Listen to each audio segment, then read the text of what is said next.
Os santos de cada dia. 23 de setembro, Santa Tecla. Santa Tecla nasceu em Cônia, na Ásia Menor, e viveu no século I. Foi convertida por São Paulo apóstolo. Segundo as atas de Paulo e Tecla, Santa Tecla foi denunciada pela própria mãe. Feita prisioneira, foi condenada à morte. Primeiramente quiseram atirá-la às chamas, mas um violento temporal abateu-se sobre a fogueira ardente, apagando o fogo. Isso graças ao sinal da cruz que a santa fizera, invocando a proteção de Deus.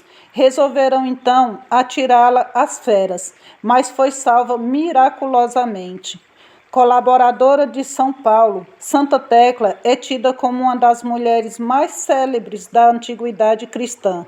Foi venerada tanto pela Igreja grega como pela Igreja romana. Foi exaltada por vários santos, entre eles Santo Epifânio, São João Crisóstomo, São Metódio de Olímpio, Santo Ambrósio. É considerada a primeira mártir do cristianismo. É invocada na hora da morte com a seguinte oração, prece, do testemunho da fé.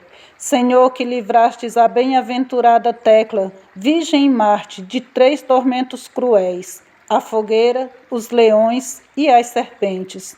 Nós vos pedimos que na vossa bondade vos digneis libertar esta alma e concede-lhe a graça de gozar convosco dos bens celestiais. Amém.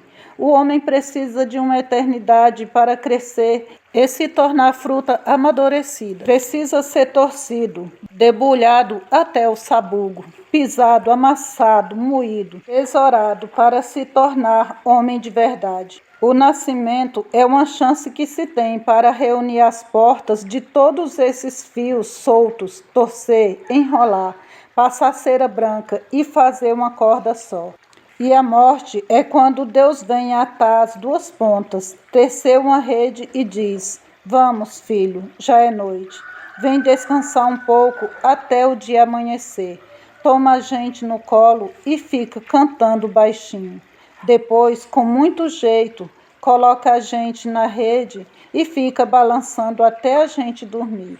Nessas profundezas é que precisamos de iluminação, da claridade de uma vela que seja, para não desesperar. Extraído do livro Roda Viva. Edições Paulina, São Paulo, página 171. Santa Tecla, rogai por nós.